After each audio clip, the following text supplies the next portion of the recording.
everyone, welcome to Priyanka Intelligence Point. Today we are doing very important topic of this chapter, credit creation. But before that, let us understand about banks and some other important concepts. So guys, आप पहले मुझे ये बताइए कि आप bank से क्या समझते हैं. What do you mean by bank?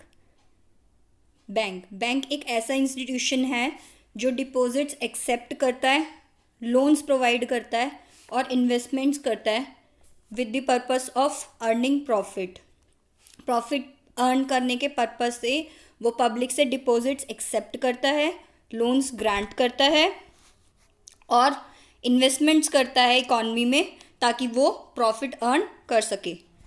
जैसे कमर्शियल बैंक जितने भी हमारे बैंक्स हैं, जैसे SBI, PNB, Punjab national bank, Allahabad bank, Canara bank, ये सारे बैंक्स क्या हैं, एक ऐसे इंस्टीट्यूशंस हैं जो डिपॉजिट्स को एक्सेप्ट करते हैं, लोन्स प्रोवाइड करते हैं और इन्वेस्टमेंट करते हैं और भी बहुत सारी सर्विसेज प्रोवाइड करते हैं जो किस पर्पस से, प्रॉफिट्स अर्न करने के. कि बैंकिंग सिस्टम भी एक ऐसा बिजनेस है जिसमें वो क्या करते हैं, प्रॉफिट अर्न करने के पर्पस से ही वो इंस्टीट्यूशन को चलाया जाता है. बट ये साइड बाय साइड क्या करते हैं, इकॉनमी की वेलफेयर में, इकॉनमी की वेल ब्रिंगिंग में हेल्प करते हैं. SBI, PNB, Allahabad, Canara, IOB, Indian overseas, ये सारे क्या हैं, कमर्शियल बैंक्स में आते हैं.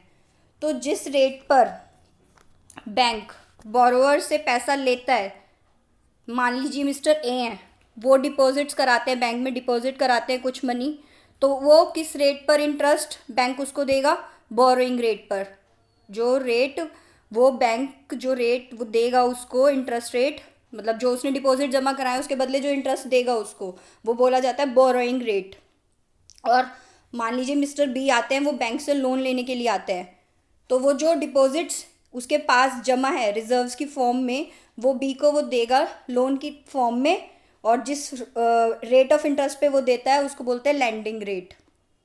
और इन दोनों के बीच का डिफरेंस, इन दोनों रेट्स के बीच का डिफरेंस, बोरोइंग रेट और लैंडिंग रेट के डिफरेंस को बोलते हैं स्प्रेड. क्या बोलते हैं, स्प्रेड. और जो स्प्रेड है वो बेसिकली क्या है, बैंक्स का प्रॉफिट है. Let us go through with the definition. Bank is an institution which accepts deposits, granting loans and making investments with the aim of earning profits. Profits earn करने के purpose से bank जो है deposit accept करता है, loan grant करता है और इन्वेस्टमेंट करता है. तो ये क्या होता है, ये कौन सा इंस्टीट्यूशन कहलाएगा, बैंक. बैंक्स और commercial banks are the same. इसके एग्जाम्पल है SBI, PNB, Allahabad, Canara, Indian overseas, ये सब क्या है, कमर्शियल बैंक्स के एग्जांपल्स हैं. तो जिस इंटरेस्ट रेट पे, रेट ऑफ इंटरेस्ट पे कमर्शियल बैंक डिपॉजिट्स को एक्सेप्ट करता है, मिस्टर A ने डिपॉजिट्स कराए और उसके बदले में जो वो इंटरेस्ट देगा उसको बोलते हैं बोरोइंग रेट. जैसे सपोज 10% दे रहा है और मिस्टर B हैं, वो लोन लेने आए और जिस रेट ऑफ इंटरेस्ट पे उनसे चार्ज करेगा, जो रेट ऑफ इंटरेस्ट उनसे चार्ज करेगा वो होता है लैंडिंग रेट. जैसे मान लीजिए 20% चार्ज कर रहा है, तो दोनों के बीच का difference, lending rate minus borrowing rate equals to spread. Lending rate है 20% और बोरोइंग रेट है 10%. तो इन दोनों के बीच का डिफरेंस क्या कहलाएगा, स्प्रेड कहलाएगा, जो होगा 10%. जो 10% बचेगा जो 10% बचेगा वो क्या होगा, बैंक का प्रॉफिट होगा. क्रेडिट क्रिएशन समझने से पहले हमें दो टर्म्स समझनी बहुत ज़रूरी है. एक है लीगल रिजर्व रेशो और एक है money multiplier. LRR, legal reserve ratio, ये क्या होती है, जितने भी बैंक्स हैं उनके पास जितना भी डिपॉजिट आएगा उसका कुछ परसेंट वो एज अ रिजर्व कैप्ट करते हैं, रखते हैं. मतलब ये उनको लीगली कंपल्सरी है उनके लिए कि जितना भी डिपॉजिट उनके पास आता है उसका कुछ परसेंटेज, कुछ फिक्स्ड परसेंटेज उनको अपने पास रखना पड़ेगा एज अ रिजर्व. और ये कौन फिक्स करता है कि कितना परसेंटेज रखा जाएगा, ये डिसाइड करता है RBI. अच्छा, कितना, मतलब क्या बैंक्स 100% रिजर्व रख सकते हैं, जितना भी डिपॉजिट्स उनके पास आ रहे हैं. मान लीजिए 1 लाख रुपीज़ के डिपॉजिट्स हुए, तो क्या वो 1 लाख के 1 लाख उनको रिजर्व कर सकता है? नहीं, 100% रिजर्व नहीं कर सकता। ये आरबीआई डिसाइड करती है, आरबीआई की गाइडलाइंस के अकॉर्डिंगली डिसाइड होता है कि कितना परसेंटेज एलआरआर, कितना परसेंटेज होगा, यानी कितना डिपॉजिट का परसेंटेज वो एज अ रिजर्व रख पाएंगे। और ये ज़्यादातर जो बैंक का पास्ट एक्सपीरियंस होता है विड्रॉल्स के ऊपर डिपेंड करता है। कुछ फ्यू पास्ट ईयर्स में, कुछ बीते हुए वर्षों में ये देखा जाता है कि एक पर्टिकुलर टाइम में कितने विड्रॉल्स हुए हैं पब्लिक के थ्रू, तो कितने परसेंटेज डिपॉजिट का विड्रॉल किया गया है। 1 लाख में से जैसे सपोज 1 लाख रुपए डिपॉजिट हुए, उसमें से कितने परसेंट पब्लिक ने विड्रॉ किया है।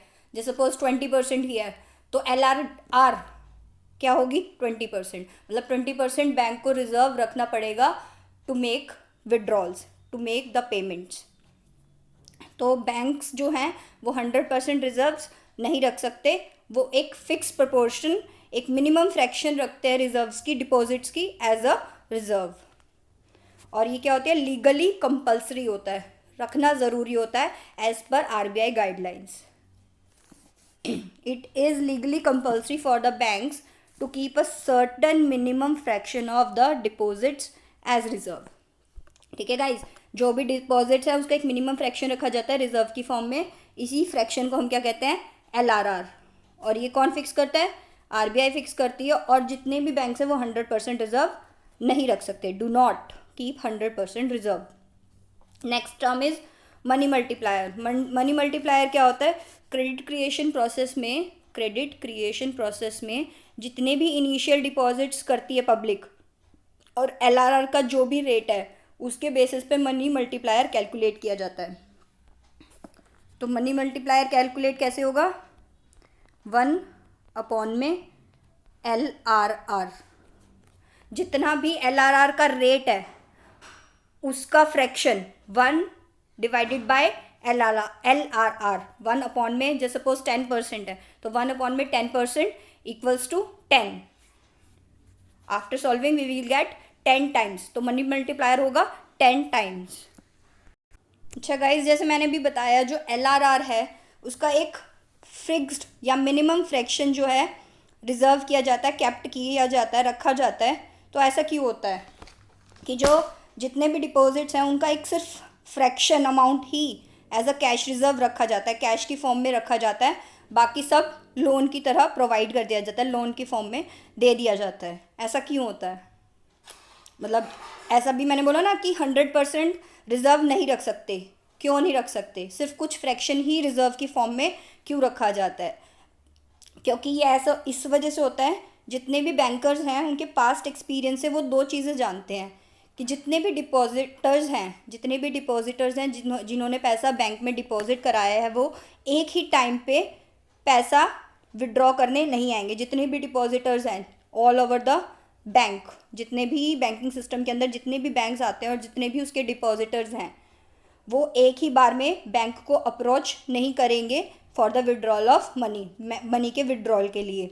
और एक डिपॉजिटर जितने भी उसने अमाउंट जमा करा है वो सारा एंटायर अमाउंट एक ही बार में विड्रॉ नहीं करेगा। मैंने 2 चीज़ बोली कि जो डिपॉजिटर्स हैं जितने भी बैंक के वो एक ही बार में विड्रॉ करने के लिए पैसा नहीं जाएंगे। मान लीजिए 1 लाख डिपॉजिटर्स हैं तो वो 1 लाख के 1 लाख एक ही बार में विड्रॉ करने के लिए नहीं पहुंच जाएंगे और सारा अमाउंट विड्रॉ नहीं करेंगे। कि मान लीजिए एक पर्सन ने 10 लाख रुपए जमा कराए तो वो 10 के 10 लाख रुपए एक बार में विड्रॉ नहीं करेगा। ये बैंकिंग सिस्टम के जो बैंकर्स हैं उनका पास्ट एक्सपीरियंस बताता है। और दूसरी चीज़ क्या होती है कि जितना भी बैंक्स हैं उसमें कांस्टेंट फ्लो होता रहता है न्यू डिपॉजिट्स का। मतलब लगातार, सिर्फ ये नहीं कि आज लोगों ने पैसा जमा कराया तो उसके बाद कभी कराएंगे ही नहीं। कांस्टेंट फ्लो होता रहेगा इकोनॉमी में, बैंक्स के अंदर लोग लगातार नए नए डिपॉजिट्स कराते रहेंगे तो कांस्टेंट फ्लो ऑफ मनी चलेगी। तो these are the basic things that we have to understand that fraction of deposits are kept as cash reserves. Deposits का एक सिर्फ फ्रैक्शन ही कैश रिजर्व्स की फॉर्म में रखा जाता है। Bankers by his experience know 2 things. Banker जो है 2 चीज़ें जानता है, that I have told you earlier, कि जितने भी डिपॉजिटर्स हैं वो एक बार में अप्रोच नहीं करेंगे बैंक्स को मनी विड्रॉल के लिए सेम टाइम पर, और दूसरा एक बार में सारा एंटायर अमाउंट विड्रॉ नहीं करेंगे। दूसरा क्या है, constant flow of new deposits into the bank. There is a constant flow, मतलब लगातार कांस्टेंट फ्लो होगा नए डिपॉजिट्स का। ये नहीं है कि लोगों ने आज जमा कराया तो उसके बाद छुट्टी कभी नहीं कराएंगे, ऐसा नहीं है।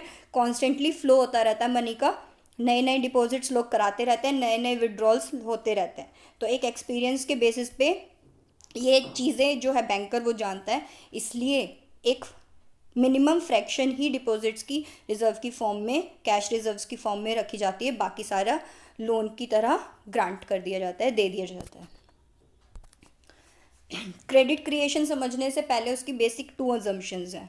अजम्पशंस मीन्स ये हम मानकर चलते हैं क्रेडिट क्रिएशन तभी पॉसिबल है, ये प्रोसेस तभी पॉसिबल होगा जब हम ये 2 चीज़ें मान के चलते हैं। पहला क्या है कि जितना भी बैंकिंग सिस्टम है ऑल ओवर द इंडिया, उसको हम एक यूनिट मानेंगे और उसको टर्म करेंगे, उसको कहेंगे बैंक्स।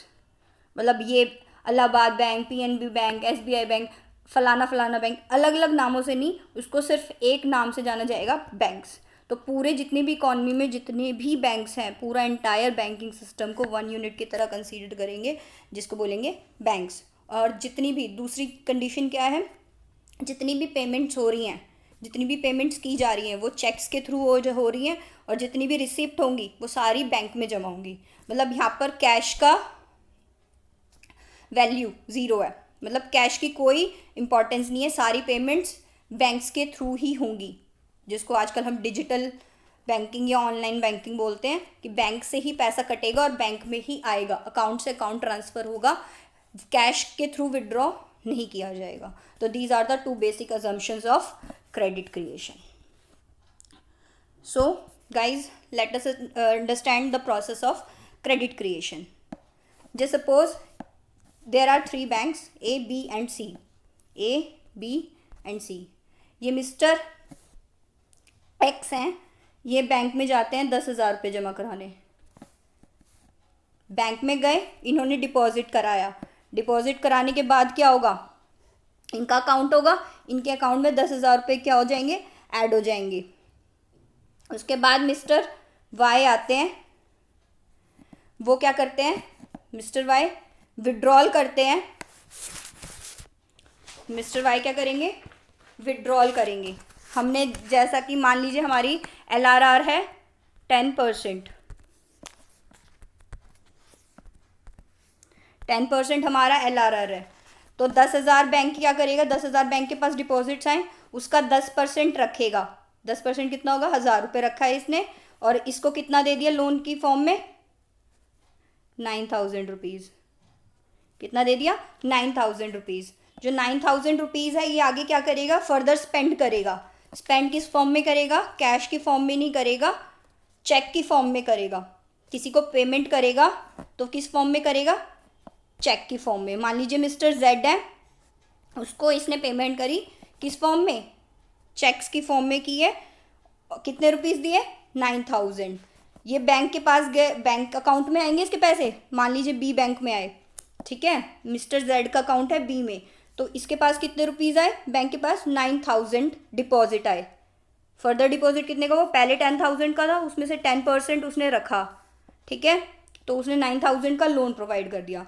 अब जो मिस्टर वाई थे, उन्होंने पेमेंट करी मिस्टर जेड को, तो मिस्टर जेड के अकाउंट में, बैंक अकाउंट में आ गए कितने रुपीज़, 9,000 रुपीज़। कितने रुपीज़ आ गए, 9,000 रुपीज़। तो इस मिस्टर जेड का जो बैंक अकाउंट है उसमें क्या होगा, 9,000 डिपॉजिट हो जाएंगे। तो बी बैंक जो है वो क्या करेगा, इसका 10% रखेगा, 10% रखेगा, और फर्दर किसी मान लीजिए मिस्टर एम है, ये मिस्टर एम को दे देगा एज अ लोन 10% रखने के बाद। 9,000 का 10% होगा 900, और ये कितने रुपीज़ दे देगा इसको, 8,100 रुपीज़। 8,100 जब ये अपने बैंक, ये भी क्या करेगा, फर्दर पेमेंट करेगा। मान लीजिए मिस्टर एन को, इसने मिस्टर एन को पेमेंट करी 8,100 की, ये इसके बैंक में 8,100 रुपीज़ जमा हो गए सी बैंक में। फर्दर जो सी बैंक है वो इसका क्या रखेगा, 10% रखेगा। 10% हो गया 8,100 का, 810 रुपीज़। यानी सी के पास कितने आए, सी बैंक के पास LRR 810 उसने रखे, और मिस्टर ओ को कितने रुपीज़ दे दिए? 7290।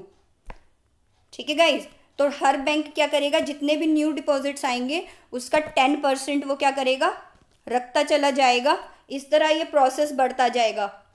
जब मिस्टर ओ है वो फर्दर किसी को पेमेंट करेंगे, मान लीजिए मिस्टर पी को पेमेंट करी, तो डी उसका जो बैंक है डी बैंक, उसमें वो 10% रखेगा, फर्दर उसको आगे वो लोन प्रोवाइड कर देगा। इस तरह 10% कैप्ट कर करके ये अमाउंट क्या हो जाएगा, ये डिपॉजिट्स क्या होंगे, बढ़ते चले जाएंगे।